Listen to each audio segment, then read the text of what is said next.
All right, guys, this is gonna be. We got new news. We're gonna go over it really quick. The last one was like 37 minutes. I'm gonna do this. I'm gonna do a really quick version, and I mean, what? Just tell me which one you guys like better. I'll try to keep this one quick as I can. All right, so they want a seasonal realm. This is a seasonal thing. They want just like what Diablo or any other game has, where you play your character through the season, and then you restart, try to beat your high score, climb the ladder for each season, like Diablo and Path of Exile. That's what they're wanting. They're also going to have an eternal realm, though, where it stays there forever. Pet system. The pet system, I guess they're wanting. Yeah, they want you to be able to say you're walking around the dungeon, you find a legendary, you can just put it in your pet, and your pet flies off with it, and you get to have it. Also known as a safe container. So, yeah, they want a safe container. I will say I had a really cool idea. I feel like could work in this game. Imagine if instead of pets you had a squire or something, and maybe the squire could be played by another player, but they could do stuff like open doors for you. They could loot for you. They could manage your inventory. Like, you know how when you're looting something and you have to Tetris everything perfectly and you can't watch your surroundings as well as you could? Imagine they could throw potions for you and stuff like that.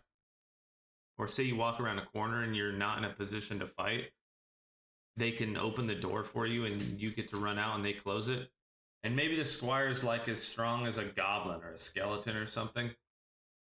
And it could be played by a player. And they wouldn't get loot maybe, but maybe they would be able to build, to be as tanky as a skeleton, or to be more like a ranged, like a goblin, for example. I don't know how they could do it, but I feel like there's some kind of avenue where that could work out, and I think that would be cool. Heirlooms rework. They're gonna make heirlooms a lot better. The epic one, like when you're going up from heirlooms from green to exquisite, it's not that giant of an increase, really. I don't think there's anything. I don't know if there's a point in going above blue. Like, I just don't know if there's a point. On some stuff or with specific builds, sure. But anyway, they want to make that a lot better. Stronger capabilities than they are now. But also, they're going to do you'll be able to make blues. If you have an exquisite staff unlocked, you can go back and make a blue staff. They're going to change that. That's pretty huge. Through season 0, tons of feedback on. Okay. Yeah, there's a difference. Yeah, the time to kill for melee is hugely long. Everyone getting one shot is from like Gale Force, Storm Rage bow, just one shotting people with ridiculous amounts of damage. Pyro's doing giant damage with Trinity Force. The Q and Lightning Staff, 80% slow. It's insane. Druids were one-shotting everyone. It's all ranged classes doing all the damage. So I guess they want to shorten the time to kill. They want to give melee a bunch more damage. Who knows how that exactly will go out, or how that'll work? I don't know. Some classes they'll have to buff a lot, probably like cryo damage would need to be like hugely buffed, because right now DPS can just face tank a cryo damage and just keep walking towards them almost in a straight line. Okay, clarify roles. Okay, they want strong. They want the dynamic that's always been here: tanks, fighters, assassins, ranged classes, like a mage ranged burst class, and then a ranged sustained damage, like a marksman. They want this cycle of counters and stuff like that. For example, they want Death Knight to be more frontline initiator, but they don't have any tank abilities yet.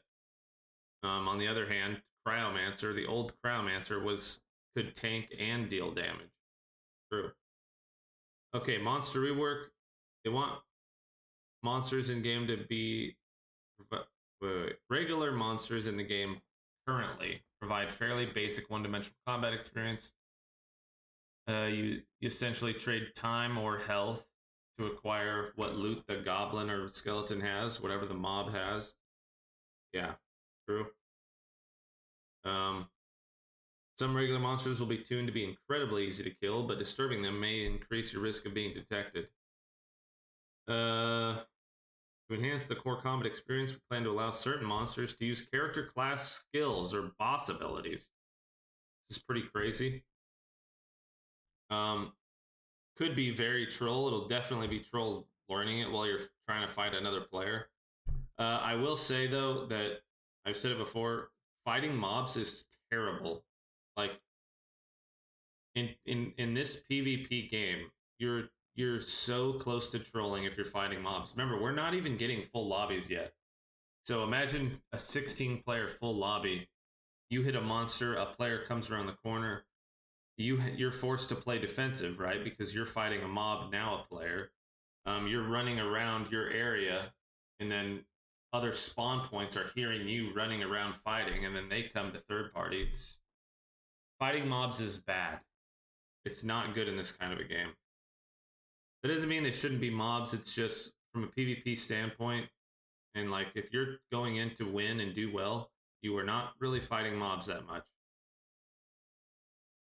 Elite monsters and bosses currently present high risk, high learning curve, no reward, which they're going to change.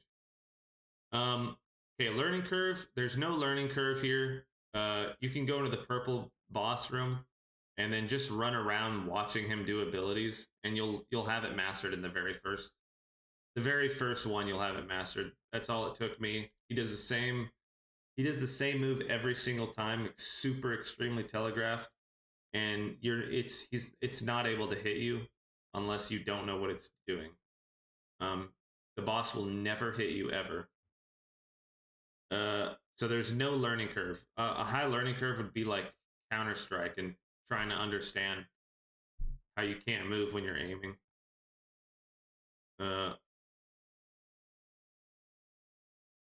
Once mastered, they feel repetitive. Yeah, they definitely feel repetitive. But you can master it in one fight. More of the design favors ranged DPS. Yeah, ranged. I think I saw a video of Pyros just going in there and just murdering that purple boss. They want to make the boss fights better. That's what they want to do. First foremost, thoughts on solo play. We want to ensure our players, they don't want to abandon solo play, but if they changed, they want it to be a 3v3 game, I guess, but they don't want to abandon solo play, but they'd have to balance solo play. Like everything has to be different. Like mob health, everything has to be different for solo play, and balance, as well as everything has to be different from 3v3 playing or 2v2 or whatever. So they don't want to abandon it, but they want it to work out well. They want solo players to have fun still, so they don't want to take that out, which is good.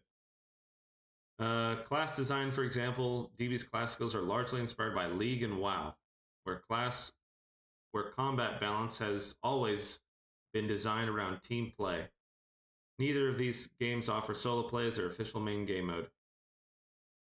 I will say really quick though, for all team games, like every single team game that you're trying to climb in ranks, the point is to get higher, to climb the ladder and everything. You don't even think about your team really that much. You're there to just completely solo carry your way to the top. That's how it is. You can't just rely you have to have some discernment, right? If someone's doing better than you or they're a better player, you have to have some discernment where you're like, okay, I'm gonna be here helping this guy do what he's already doing, which is being better than everyone in here. There's opportunities like that as you watch your teammates play. You'll be able to discern if they're going to make the right move or not. You'll have to get better at that, but I'll say in every single team game, because if Dungeonborne decides to do only 3v3, there's going to be a lot of angry people because they're going to assume that their teammate is going to do the obvious correct decision, and then they do the polar opposite, and everyone's dead because you cannot 2v3 or 1v3 in this game. You can't 1v3 in Apex. You can't in League, if you're counterpicked, you can't just kill the person that directly is built to kill your character. Viego versus Rammus, for example. On hit versus full armor, it's Thornmail, terrible. And that's where people get most frustrated. League's also one of the most hated games of all time. But that's a totally different game. They are engagement based matchmaking. That's a pretty big thing to keep in mind. Clash Royale is engagement based matchmaking. A lot of the Chinese companies do this. A lot of Chinese companies have a bad rap for just sitting there milking and farming players. That's what a lot of them are doing. Not saying, not care about, trying to make all Chinese people look bad or nothing, but this is what a lot of Chinese companies are actively doing, is milking players for their time and money. In gaming, this is what they're doing. So for Dungeonborne 3v3, that's the only issue. Now they can fix that by giving more variables to make... Yeah, see, their mixed team matchmaking had a terrible experience. I don't exactly know what that was like, but I do know that 3 people see one player, they're just going to go keep running towards him without stopping because there's nothing the one player can do. Because there's no variables in the game yet enough to just fight 3 players in one room, As they add more and more variables, that'll be more and more possible. That's what they have to do, though. They have to raise that skill ceiling as high as they can. More variables is good. PvE's time to kill, especially for melee, is significantly longer than shooter games. So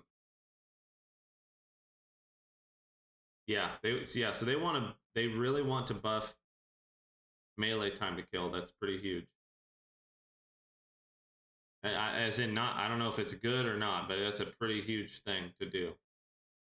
It sounds like the game is just going to change a whole lot, is what it sounds like.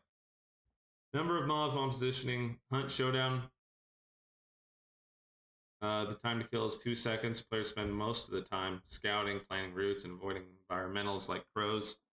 True, Hunt Showdown does a really good job.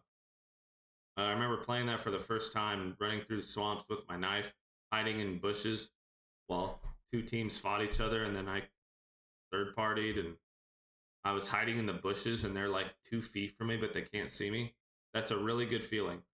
Also, Dungeonborne must absolutely just take away the brightness, in my opinion. Like the slider, you cannot play the game. It would be so much more fun if we could all have dark screens, really.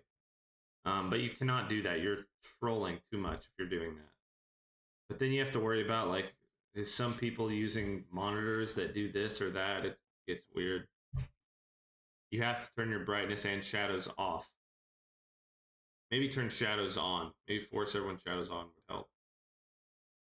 Poison Circle forces solo and trio players to confront each other directly. Yeah. The circle forces very bad fights. In the end game, you will be playing circle. You'll be playing for your rotation. You'll be gatekeeping, especially in a game like this where the map is so small. Gatekeeping is going to be super common. They need to open up mics though. That's going to be a gigantic thing. They need to open mics up. And they need to not do anything weird like record people's voices and ban them for saying something that someone else doesn't like. That they need to not do that. They just need to have complete open mics and just let everyone either rage or work together. Someone's got to win, someone's got to lose. In Hunt Showdown, some talents are significantly enhanced when playing solo. True. Like you can revive yourself once. As you might have noticed, most of the changes we introduced in preseason are confirmed for Season 1 in line with the above summary, such as map structure and route changes, monster placement, pet system. Okay. Based on numerous successful extraction games, this is an achievable goal. They want to hear feedback until you can 1v3. Good to know. Yeah, the biggest thing to be able to 1v3 is they need more variables. That's going to help a lot.